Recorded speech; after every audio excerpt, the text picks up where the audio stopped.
Hi സുഹൃത്തുക്കളെ, എല്ലാവരും happy ആയിരിക്കുമല്ലോ അല്ലേ? ഓക്കെ, വൈബ് ഡേയ്സ് ആണ്. വൈബ് ഡേയ്സ് മീൻസ് ഓണത്തിൻ്റെ ഒരു സെലിബ്രേഷനിലായിരിക്കാം എല്ലാവരും. അപ്പം നമ്മുടെ ഈ ഓണത്തിൻ്റെ സെലിബ്രേഷനെ മാറ്റുകൂട്ടാൻ വേണ്ടിയിട്ട് നമ്മുടെ തിയേറ്ററുകളിൽ കുറേയേറെ മലയാള സിനിമകൾ ആഡ് ഓൺ ആയിട്ടുണ്ട് അല്ലേ? അത് ഞാൻ പറയാതെ തന്നെ നിങ്ങൾക്കറിയാം. ബുക്ക് മൈ ഷോ നോക്കിക്കഴിഞ്ഞാൽ തന്നെ അറിയാൻ പറ്റും ഏതൊക്കെ സിനിമ ഏതൊക്കെ തിയേറ്ററിൽ ഓടുന്നുണ്ട്, ഏതൊക്കെ സിനിമ ഏത് സമയത്താണ് കളിക്കുന്നത് എന്നെല്ലാം നമുക്ക് ബുക്ക് മൈ ഷോയിലൊക്കെ ഇപ്പോൾ അവൈലബിൾ ആണ്. അപ്പം ഞാനത് പ്രത്യേകിച്ച് പറയേണ്ട ആവശ്യമൊന്നുമില്ല. പക്ഷേങ്കിലും നമുക്ക് ഞാൻ അന്ന് ഒരു വീഡിയോ ചെയ്തപ്പോൾ നിങ്ങളുടെ ഞാൻ പറഞ്ഞിരുന്നു സിനിമയെക്കുറിച്ച് ഞാൻ എന്തെങ്കിലുമൊക്കെ പറയാൻ തുടങ്ങുമെന്ന്. അപ്പോൾ എൻ്റെ സിനിമയെക്കുറിച്ചുള്ള ആദ്യത്തെ പോസ്റ്റാണ്. എൻ്റെ സിനിമയല്ല, ഞാൻ ഡയറക്റ്റ് ചെയ്യുന്ന സിനിമയല്ല. ഞാൻ ഡയറക്റ്റ് ചെയ്ത സിനിമ 2025 സാധ്യമാകും എന്ന് ഞാൻ വിശ്വസിക്കുന്നു. അപ്പോൾ ഞാൻ അതിൻ്റെ ഒരു പണിപുരയിലാണ്. അപ്പോൾ അതിൻ്റെ വിശേഷങ്ങൾ ഞാൻ പിന്നെ പറയാം. അപ്പോൾ ഇപ്പോൾ നമ്മളുടെ ഈ ഓണത്തിന് നമ്മുടെ തിയേറ്ററുകളിൽ അവൈലബിൾ ആയിട്ടുള്ള സിനിമകളുടെ ആണ്. പക്ഷേ സിനിമയുടെ റിവ്യൂ അല്ല ഇത് കേട്ടോ. അതായത് സിനിമ ഞാനതൊന്നും കണ്ടിട്ടില്ല, ഒരു സിനിമ ഞാൻ കണ്ടിട്ടില്ല. അത് ഇന്നൊക്കെ റിലീസാവുന്നതേ ഉള്ളൂ സിനിമകൾ. അതുകൊണ്ട് പ്രധാനപ്പെട്ട ഒരു 4-5 സിനിമകളുടെ കാര്യം ഞാൻ പറയാം. അപ്പം നിങ്ങൾ തിയേറ്ററിൽ പോയി തന്നെ ഈ സിനിമകളൊക്കെ ഒന്ന് കാണുക. നമ്മളുടെ ഈ ഓണത്തിൻ്റെ ആഘോഷം നമ്മൾ സിനിമ കണ്ട് നമ്മൾക്കൊരു സന്തോഷം തരുന്ന കുറച്ച് മുഹൂർത്തങ്ങൾ നിങ്ങൾക്ക് കിട്ടട്ടെ. ഇപ്പം നമ്മുടെ മലയാള സിനിമയിൽ കുറേ ഇഷ്യൂസൊക്കെ നടക്കുന്നുണ്ട്. ഏതാണ് ഹേമ കമ്മിറ്റിയുമായി ബന്ധപ്പെട്ട് കുറേ ഇഷ്യൂസൊക്കെ നടക്കുന്നുണ്ട്. ഓക്കെ, അത് നമ്മളെ ബാധിക്കുന്ന വിഷയമല്ല. ആസ് എ ഓഡിയൻ എന്ന നിലയിൽ അത് നമ്മളെയൊന്നും ബാധിക്കുന്ന വിഷയമൊന്നുമല്ല. കാരണം സിനിമ ഒരു മീഡിയമാണ്. അത് സിനിമ നമ്മൾ കാണുമ്പോൾ നമുക്കൊരു ആനന്ദം തരുന്ന ഒരു ഉപാധി മാത്രമാണ് സിനിമ അല്ലേ?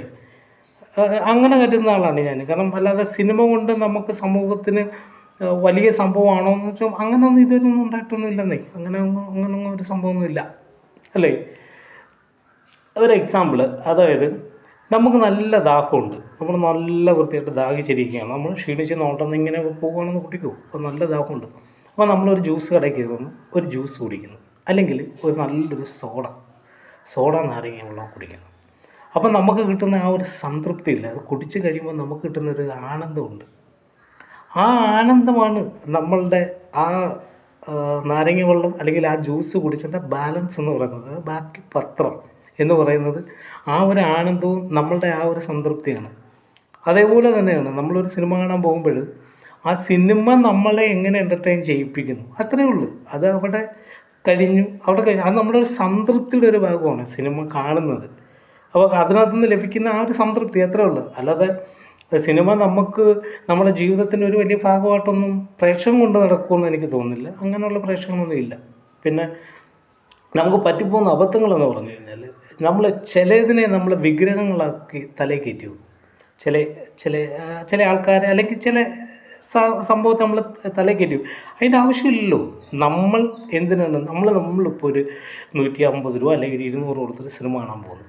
അപ്പോൾ ആ 200 രൂപയുടെ ഒരു സിനിമ കാണുമ്പോൾ നമുക്ക് കിട്ടുന്നൊരു ആനന്ദമാണ് ഏറ്റവും വലിയൊരു സന്തോഷം ഇല്ലേ? ഒരു പ്രേക്ഷകൻ എന്ന നിലയിൽ, ചിലപ്പോൾ ടെക്നീഷ്യൻ എന്ന നിലയിൽ ചിലപ്പോൾ ആ ടെക്നീഷ്യൻ്റെ സൈഡിൽ നിന്നായിരിക്കും നമ്മൾ പോയിൻ്റ് ഓഫ് വ്യൂ ഉണ്ട്, അദ്ദേഹത്തിൻ്റെ ഒരു പോയിൻ്റ് ഓഫ് വ്യൂവിലായിരിക്കും പിന്നീട് നമ്മൾ സംസാരിക്കേണ്ടി വരുന്നത്. പക്ഷേ പ്രേക്ഷകൻ എന്ന നിലയിൽ പ്രേക്ഷകന് വേണ്ടിയിട്ടാണ് സിനിമ ചെയ്യുന്നത്, അല്ലാതെ സിനിമാക്കാർക്ക് വേണ്ടിയിട്ടല്ല സിനിമ ചെയ്യുന്നത്. സിനിമാക്കാർ സിനിമ ചെയ്യുമ്പോൾ കിട്ടുന്ന റെമ്യൂണറേഷൻ കഴിഞ്ഞാൽ അവർക്ക് കഴിഞ്ഞു, ആ സിനിമ കഴിഞ്ഞു. പക്ഷേ പ്രേക്ഷകന് വേണ്ടിയിട്ടാണ് സിനിമ ചെയ്യുന്നത് അല്ലേ? ഞാൻ അങ്ങനെ വിശ്വസിക്കുന്ന ആളാണ്. അത് നിങ്ങൾക്കിനി എന്തെങ്കിലും എതിരഭിപ്രായം ഉണ്ടെങ്കിൽ കമൻറ്റ് രൂപത്തിലേക്ക് എൻ്റെ അടുത്ത് പറയാം കേട്ടോ. കാരണം ഞാൻ എൻ്റെ ഒരു അഭിപ്രായങ്ങളാണ് പറയുന്നത്. ചിലപ്പോൾ ഒരുപാട് തെറ്റല്ല, ഒരുപാടുണ്ട്. പക്ഷേ ഞാൻ എൻ്റെ അഭിപ്രായം പറയുന്നതേ ഉള്ളൂ. അപ്പോൾ ഞാൻ പറഞ്ഞില്ലേ, നമ്മളൊരു 6-7 സിനിമ 6-7 സിനിമകളിപ്പം അവൈലബിൾ ആണ്, തിയേറ്ററിൽ ഇപ്പം അവൈലബിൾ ആണ്. അപ്പോൾ ഞാൻ ഈ സിനിമകളൊന്നും കണ്ടില്ല, കാണണം. ഓണത്തോടനുബന്ധിച്ച് ഈ സിനിമകളൊക്കെ എനിക്കൊന്ന് കാണേണ്ടിയിരിക്കുന്നു, ഞാൻ കാണുന്നുണ്ട്. അപ്പോൾ നമുക്ക് എടുത്തു പറയാൻ പറ്റുന്ന, നമുക്ക് ഒരു സിനിമയിൽ നിന്ന് തുടങ്ങാം. AR റഹ്മാനിൽ നിന്ന് തുടങ്ങാം. അതായത് അജയൻ്റെ രണ്ടാം മോഷണം. ഇതൊരു 3D മൂവിയാണേ. എനിക്ക് തോന്നുന്നത് മലയാളത്തിൽ ഫാൻറ്റസി അല്ലാത്ത ആദ്യത്തെ ഒരു 3D മൂവിയാണ് എന്നാണ് തോന്നുന്നത്. ഇതൊരു ഫാൻറ്റസി ആണോ എന്ന് എനിക്കറിയില്ല. പക്ഷേ ഫാൻറ്റസി അല്ലാതെങ്കിൽ ആദ്യമായിട്ടായിരിക്കാം ഇങ്ങനെ ഒരു സിനിമ 3D രൂപത്തിൽ വരുന്നത്. അതായത് ഇതൊരു 3 കാലഘട്ടത്തിൽ കൂടെയാണ് ഇതിൻ്റെ കഥ പോകുന്നതെന്നാണ് അറിയാൻ കഴിയുന്നത്. അതായത് 1900 കാലത്തും അതേപോലെ 1950 പിന്നെ 1990 ഈ ഒരു 3 കാലഘട്ടത്തിൽ കൂടാണ് ഈ സിനിമ പോകുന്നതെന്നാണ് അറിയാൻ കഴിയുന്നത്. ടൊവിനോ തോമസ് നായകനാകുന്നുണ്ട്. പിന്നീട് നമ്മുടെ ബേസിൽ ജോസഫ് അറിയാമല്ലോ, നമ്മുടെ ഡയറക്ടർ ബേസിൽ ജോസഫ് ഇതിനകത്തൊരു പ്രധാന കഥാപാത്രത്തെ ചെയ്യുന്നുണ്ട്. പിന്നെ ലിസ്റ്റിൻ സ്റ്റീഫൻ അറിയാമല്ലോ, പുള്ളിക്കാരനാണ് അതിൻ്റെ പ്രൊഡ്യൂസർ. അപ്പം ഇതിപ്പം തിയേറ്ററിൽ ഓണം വൈബായി നമുക്ക് മുന്നിൽ എത്താൻ പോകുന്നൊരു സിനിമയാണ്. അപ്പോൾ ഈ സിനിമയും കാണുക. കണ്ടിട്ട് നിങ്ങളുടെ കമൻറ്റ് രൂപത്തിൽ അറിയിക്കുക നിങ്ങളുടെ അഭിപ്രായങ്ങൾ. പിന്നെ നമ്മളടുത്ത സിനിമ എന്ന് പറയുന്നത് കൊണ്ടൽ. എന്താണ് കൊണ്ടൽ എന്ന പേരിനകത്ത് തന്നെ എന്തോ ഒരു സംഭവം ഒളിപ്പിച്ച് വെച്ചിരിക്കുകയാണ് ആ സിനിമ, അല്ലേ? ആൻ്റണി വെപ്പയാണ് ഇതിനകത്ത് നായകനായിട്ട് വരുന്നത്. പിന്നെ നമ്മുടെ Kannada super star Raj P Shetty ഇതിനകത്തൊരു പ്രധാന കഥാപാത്രത്തെ അവതരിപ്പിക്കുന്നുണ്ട്. ഇനി പുള്ളി ആൻറ്റി പ്രൊട്ടഗണിസ്റ്റ് ആണോ ഇനി പ്രൊട്ടഗണിസ്റ്റ് ആണോ എന്നൊന്നും സിനിമ കണ്ടെങ്കിൽ മാത്രമേ നമുക്കറിയാൻ പറ്റത്തുള്ളൂ. എന്തായാലും ഇതൊരു തിയേറ്ററിലൊരു ഓളം സൃഷ്ടിക്കുന്ന സിനിമയായിരിക്കും എന്ന് 100% നമുക്ക് ഉറപ്പ് പറയാൻ പറ്റുന്നതാണ്. കാരണം എന്ന് പറഞ്ഞാൽ അതിൻ്റെ ട്രെയിലേഴ്സൊക്കെ കണ്ടപ്പോഴത്തേന് എന്തൊക്കെയോ ഒരു സംഭവങ്ങൾ എവിടെയൊക്കെയോ ഒളിപ്പിച്ച് വെച്ചേക്കുന്നു. പിന്നെ കടലിൻ്റെ പശ്ചാത്തലത്തിലാണ് ഇത് മനോഹരമായി ചിത്രീകരിച്ച് വെച്ചിരിക്കുന്നത്. അപ്പോൾ കടൽ ആർക്കാണ് ഇഷ്ടമല്ലാത്തത്, അല്ലേ? കടലിൻ്റെ അഗാധതയിലൊക്കെ നമ്മൾ ഇംഗ്ലീഷ് സിനിമകളെ കണ്ടിട്ടേ ഉള്ളൂ. പക്ഷേ ആ ഇംഗ്ലീഷ് സിനിമയിലെ കടലിൻ്റെ അഗാധതയിൽ കാണുമ്പോഴത്തേന് കടലിൻ്റെ അടിത്തട്ടിലേക്കുള്ള വിഷയങ്ങളെ കുറിച്ചിട്ടായിരിക്കും കൂടുതൽ ഇംഗ്ലീഷ് സിനിമകളൊക്കെ നമുക്ക് കാണാൻ പറ്റുന്നത്. പക്ഷേ എനിക്ക് തോന്നുന്നത് ഈ സിനിമ ഒരു പ്രത്യേക ലെവൽ ജോണറി വരുന്നൊരു സിനിമയാണ്. അപ്പോൾ ഈ സിനിമയെ നിങ്ങൾ തിയേറ്ററിൽ പോയി കാണുക. കണ്ടിട്ട് അഭിപ്രായങ്ങൾ കമൻറ്റ് രൂപത്തിൽ അറിയിക്കുക. പിന്നെ അടുത്ത സിനിമയെന്ന് പറഞ്ഞു കഴിഞ്ഞാൽ ആസിഫ് അലി. നമുക്ക് ആസിഫ് അലി അറിയാമല്ലോ. ആസിഫ് അലി ഓരോ സിനിമ കഴിയും തോറും ആസിഫ് അലിയുടെ ഗ്രാഫ് മുകളിലേക്ക് വന്നുകൊണ്ടേയിരിക്കുകയാണ്. പുള്ളിയെ നന്നായിട്ട് ഉപയോഗിക്കാൻ പറ്റുവാണെങ്കിൽ പുള്ളി കിടിലൻ നടനാണ്. കിടിലെന്ന് വെച്ചാൽ ഒരു രക്ഷയില്ലാത്ത നടനാണ്. കാരണം പുള്ളി നമ്മളുടെ തൊട്ടടുത്ത വീട്ടിലെ ഒരു ചങ്ങാതിയെ പോലെയാണ് പുള്ളിയുടെ ക്യാരക്ടേഴ്സ് എല്ലാം ഇപ്പോൾ വന്നുകൊണ്ടിരിക്കുന്നത്. പുള്ളി നല്ല രീതിയിലുള്ള സെലക്റ്റീവായിട്ടുള്ള കുറേ നല്ല മൂവികളൊക്കെ ചെയ്തു. അദ്ദേഹത്തിൻ്റെ കിഷ്കിന്ദ കാണ്ഡമാണ് ആസിഫ് അലിയുടെ ആയിട്ട് വരുന്ന മൂവി. അപ്പം അത് അപർണ ബാലമുരളി അതിനകത്ത് നായികയായിട്ട് അഭിനയിക്കുന്നത്.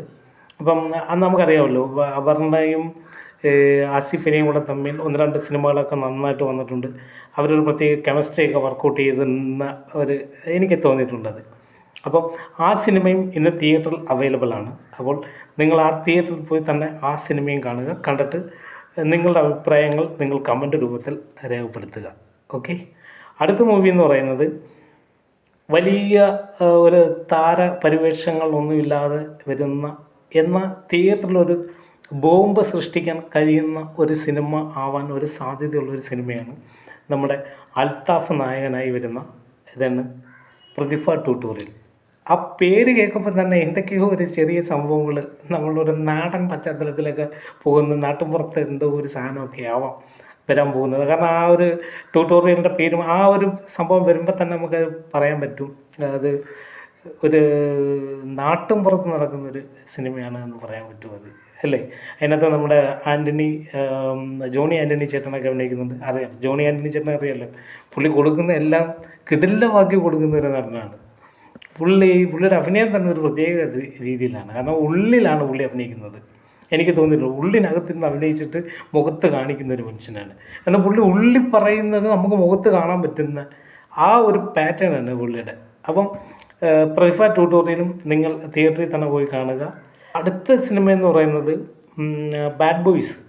അതായത് നമ്മുടെ ഒമർ ലുലു അറിയാമല്ലോ, ഫൺ ഡയറക്ടർ എന്നാണ് പുള്ളിയുടെ ഒരു ടാഗ് ലൈൻ തന്നെ നമുക്ക് കൊടുക്കാൻ പറ്റുക. ഫുൾ ഫണ്ണായിട്ടുള്ള സിനിമകൾ ചെയ്യുന്ന ആളാണ്. കാരണം ആദ്യത്തെ സിനിമ തന്നെ ഒരു ഫൺ സിനിമയായിരുന്നു. ഏതാണ് 2016 വന്ന ഹാപ്പി വെഡ്ഡിങ്സ്. അതൊരു പുതുമുഖങ്ങളെയൊക്കെ വെച്ചിട്ട് മനോഹരമായി ചെയ്ത സിനിമ. എനിക്ക് ഏറ്റവും ഇഷ്ടപ്പെട്ട ഒരു സിനിമകളിലൊന്നായിരുന്നത്. അദ്ദേഹത്തിൻ്റെ ഡയറക്ടോറിയൽ സൈഡിൽ വരുന്ന സിനിമയാണ് ബാഡ് ബോയ്സ്. നമ്മളുടെ എവർഗ്രീൻ നായകൻ ആയി തിളങ്ങി നിന്നിരുന്ന റഹ്മാനുണ്ട്, പിന്നീട് ബാബു ആൻ്റണി ചേട്ടനുണ്ട്, പിന്നെ നമ്മുടെ director and script writer Bibin George, അറിയാമല്ലോ ബിബിൻ ജോർജ്. ഇവരൊക്കെയുള്ള സിനിമയാണ് ഈ ബാഡ് ബോയ്സ്. ഇത് ഒരു ഫൺ എലമെൻ്റ് ആവാനുള്ള എല്ലാവിധ സാധ്യതയുണ്ട്. കാരണം ഒമർ ലുലു ആണ് ചെയ്യുമ്പോൾ എന്തായാലും അതൊരു ഫൺ ആവാനുള്ള സാധ്യതയുണ്ട്. അപ്പോൾ തിയേറ്ററിൽ തന്നെ പോയി നിങ്ങൾ കാണുക, കണ്ടിട്ട് ആസ്വദിക്കുക. ഓക്കെ. പിന്നെ അടുത്ത സിനിമയെന്ന് പറയുന്നത് താരതമ്യേന പുതുമുഖങ്ങളെ വെച്ചിട്ടുള്ള ഒരു സിനിമയാണ് ഗാങ്സ് ഓഫ് സുകുമാരക്കുറുപ്പ്. അത് നമുക്ക് ആ പേര് കേൾക്കുമ്പോൾ തന്നെ സുകുമാരക്കുറുപ്പിൻ്റെ സിനിമകൾ അറിയാമല്ലോ. ഡിക്കുവിൻ്റെ ഒരു സിനിമ ഉണ്ടായിരുന്നു സുകുമാരക്കുറുപ്പിനെ വെച്ച്. നമുക്ക് സുകുമാരക്കുറുപ്പ് ആരാണെന്ന് അറിയാം. അപ്പോൾ അദ്ദേഹത്തിൻ്റെ ടൈറ്റിൽ ആ ഒരു പേര് വെച്ചിട്ടാണ് വരുന്നത്, ഗാങ്സ് ഓഫ് സുകുമാരക്കുറുപ്പ്. ഇനിയിപ്പം അദ്ദേഹത്തിൻ്റെ കഥയാണോ അത് പറയാൻ പോകുന്നതെന്ന് നമുക്കറിയില്ല, ഞാൻ കാണാത്തതുകൊണ്ട് നമുക്കറിയില്ല. പക്ഷേ അങ്ങനെ ഒരു സിനിമ, അതിനകത്ത് നായകനായിട്ട് അഭിനയിക്കുന്നത് നമ്മുടെ സൂപ്പർ ഹിറ്റ് ഡയറക്ടറായിട്ടുള്ള ഷാജി കൈലാസ് സാറിൻ്റെ മകനാണ് നായകനായിട്ട് അഭിനയിക്കുന്നത്. അപ്പോൾ കുറേ പുതുമുഖ ചങ്ങാതിമാരൊക്കെ ഉണ്ടെന്നാണ് അറിയാൻ കഴിഞ്ഞത്.